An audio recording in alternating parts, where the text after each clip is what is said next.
কখনো কি মনে হয়েছে বয়স বাড়ছে কিন্তু জীবনের বড় কিছু এখনো শুরুই হলো না? আমার কিন্তু মাঝে মাঝে খুব মনে হয় আসলে আমরা কি সময়ের পেছনে থেমে যাচ্ছি নাকি সময় আমাদের ছাড়িয়ে যাচ্ছে।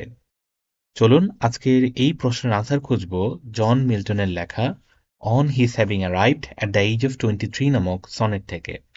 প্রথমে আমরা পোয়েটস ব্যাকগ্রাউন্ড জেনে নিব।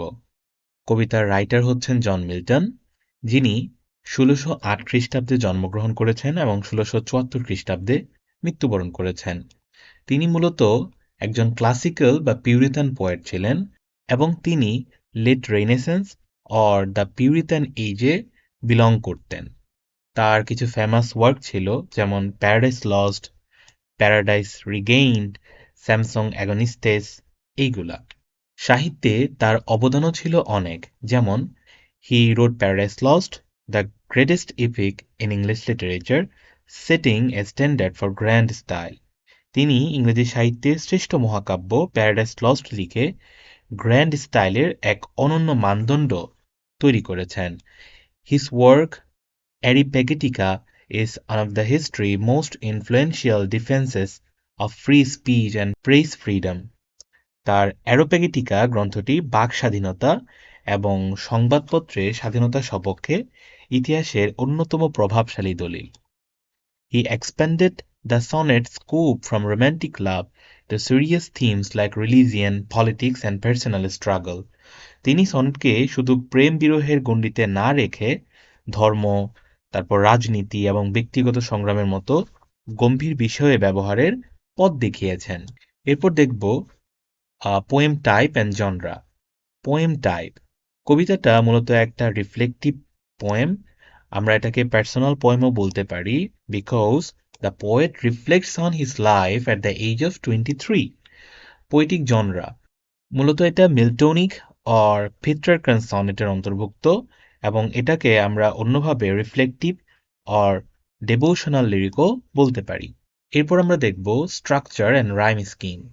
It consists of 14 lines divided into an octave, first 8 line and sestet, last 6 line.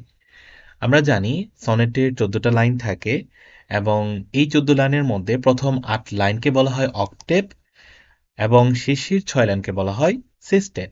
এবং কবিতাটার রাইম স্কিম হচ্ছে এ বিবিএ সিডিই সিডিই।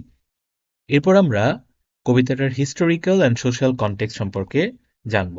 যেমন পোয়েমটার লেখা হয়েছিল ডিসেম্বর 1631-এ। এই সনেটটা পাবলিশ করা হয়েছিল 1645 সালে in his collection poems Mr. John Milton.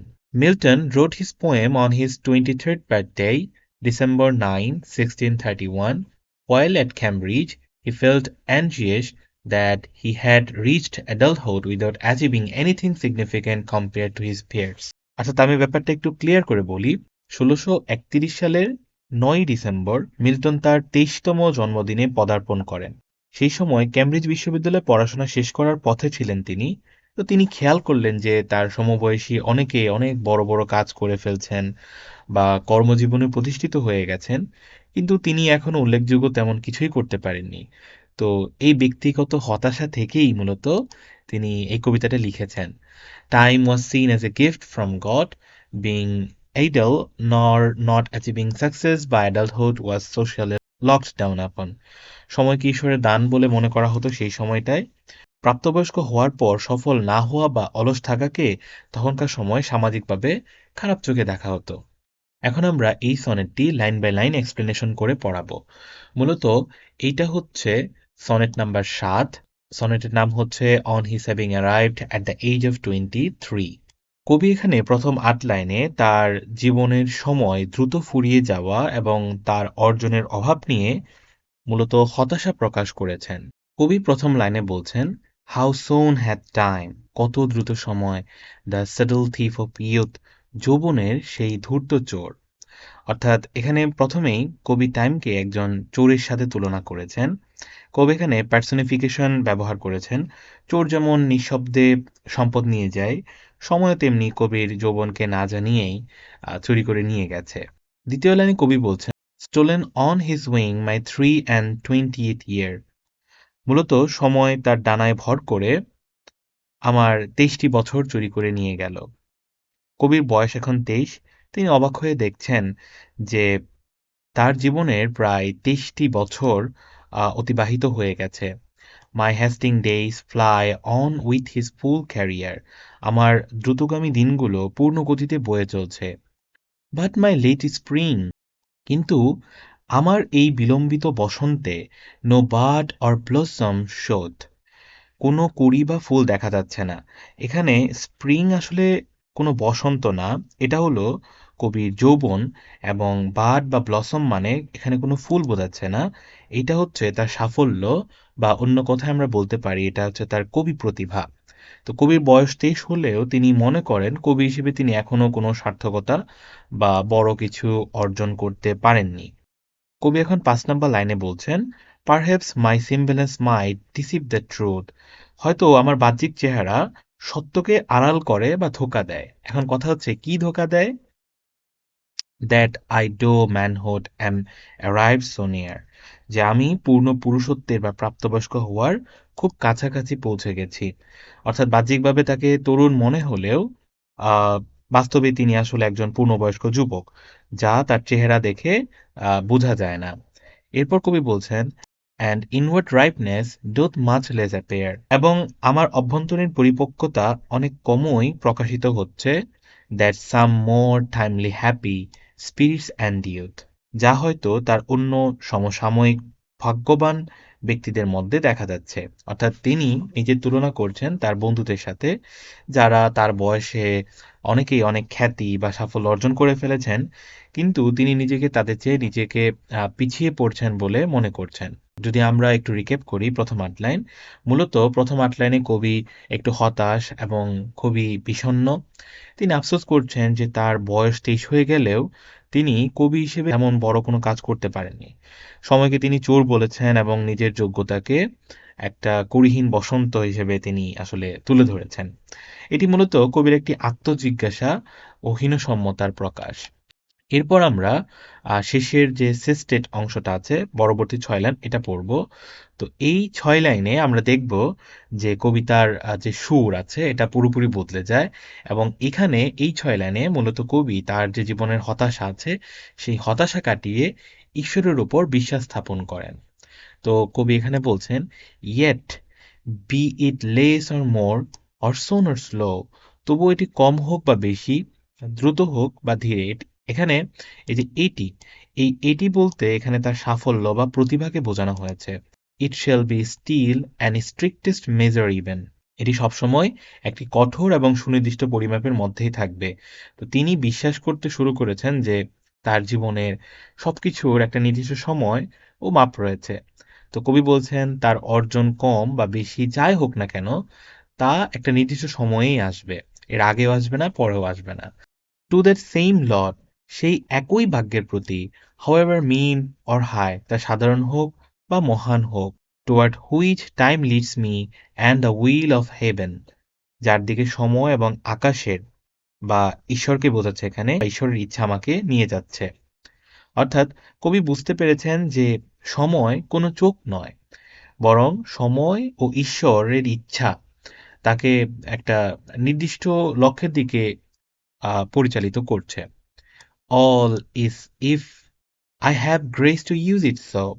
তিনি বলছেন যে তার প্রতিভা বা সময় তখনই সার্থক হবে মূলত যখন ঈশ্বরের সেবায় তিনি নিজেকে সঠিকভাবে ব্যবহার করতে পারবেন। As ever in my great task master I, যেন সবসময় আমার সেই মহান ঈশ্বরের চোখের সামনে থাকি। কবি এখানে নিজেকে একজন শ্রমিকের সাথে এবং ঈশ্বর বা সৃষ্টিকর্তাকে একজন মালিক বা টাস্ক মাস্টারের সাথে তুলনা করেছেন। তার একমাত্র লক্ষ্য হলো এমনভাবে কাজ করা যেন তিনি তার সৃষ্টিকর্তার সন্তুষ্টি অর্জন করতে পারেন। তো এখানে কবি মূলত অ্যালিউশন ব্যবহার করেছেন। এখন আমরা যদি এই সেস্টেটের রিকেপ করি তাহলে সেটা হবে যে ১ম ৮ লাইনে যে হতাশা তার ছিল, সেই হতাশাকে কাটিয়ে তিনি এই শেষের দিকে এসে মানসিক প্রশান্তি ফিরে পান, এবং তিনি বুঝতে পারেন যে দ্রুত সাফল্য পাওয়া বড় কথা নয়, বরং ঈশ্বরের ইচ্ছার কাছে নিজেকে সঁপে দেওয়া এবং তার কাজ নিষ্ঠার সাথে করাই তার আসল উদ্দেশ্য। তিনি বিশ্বাস করেন ঈশ্বর সবকিছু পর্যবেক্ষণ করছেন এবং সঠিক সময়ে তিনি সাফল্য পাবেন। এখন আমরা এই কবিতা থেকে কিছু ইমেজারি এবং লিটারারি ডিভাইস নিয়ে আলোচনা করব। প্রথমে আসে personification. What is personification? Personification হলো জড় জিনিস, ভাব বা প্রকৃতিকে মানুষের মতো করে গুণ দেওয়া। যেমন সময় কথা বলে, মৃত্যু হাঁটে। তো এগুলা তো আসলে বাস্তবে রিয়েল লাইফে কখনোই সম্ভব না। এগুলো হচ্ছে কবিতার ভাষা। Time is personified as a subtle thief of youth who has stolen his 23rd year. অর্থাৎ এখানেও কবি কিন্তু পার্সনিফিকেশন ব্যবহার করেছেন টাইম এই শব্দটার মাধ্যমে। টাইম এই শব্দটা কিন্তু একটা জড় বা অ্যাবস্ট্রাক্ট জিনিস, কিন্তু মিল্টন তাকে এখানে থিফ বা চোর হিসেবে সম্বোধন করেছেন। মানে একটা প্রাণীর সাথে একটা মানুষের মতো করে একটা গুণ দিয়েছেন, এবং এই জন্যেই এখানে পার্সনিফিকেশন ঘটেছে। এরপর আমরা দেখব metaphor. What is metaphor? Metaphor হচ্ছে এক জিনিসকে সরাসরি অন্য জিনিস বলে বোঝানো। এক্ষেত্রে লাইক অথবা অ্যাজ এগুলো ব্যবহার না করেই তুলনা করা হয়। মিল্টন চতুর্থ লাইনে বলেছেন লেট স্প্রিং। এখানে এই late spring represents his delayed maturity or youth and bud or blossom represent his gain or success. অর্থাৎ এখানে ওই যে স্প্রিং যে শব্দটা তিনি ব্যবহার করেছেন, কোনো বসন্তকাল না, এইটা হচ্ছে তার যৌবন, এবং বাড বা ব্লসম মানে কোনো ফুল না, এটা হচ্ছে তার সাফল্য, কৃতিত্ব এবং কাজের ফল। এরপর আমরা আরেকটা লিটারেরি ডিভাইস নিয়ে জানবো, সেটা হচ্ছে অ্যালিউশন। অ্যালিউশন কি? অ্যালিউশন হচ্ছে কোনো ধর্মীয়, ঐতিহাসিক বা বাইবেল বা ক্লাসিক্যাল ধারণার ইঙ্গিত সরাসরি ব্যাখ্যা না করে হিন্ট দেওয়া হয়। কবিতার শেষের লাইনে মিল্টন বলেন মাই গ্রেট টাস্ক মাস্টার। অর্থাৎ এখানে তিনি সরাসরি ঈশ্বরের নাম উল্লেখ করেননি, কিন্তু আমরা এই কথার মাধ্যমে কিন্তু ঠিকই বুঝে যাই যে জন মিল্টন এখানে কাকে উদ্দেশ্য করে কথাটা বলছেন। এরপর আমরা দেখব পোয়েটস টোন।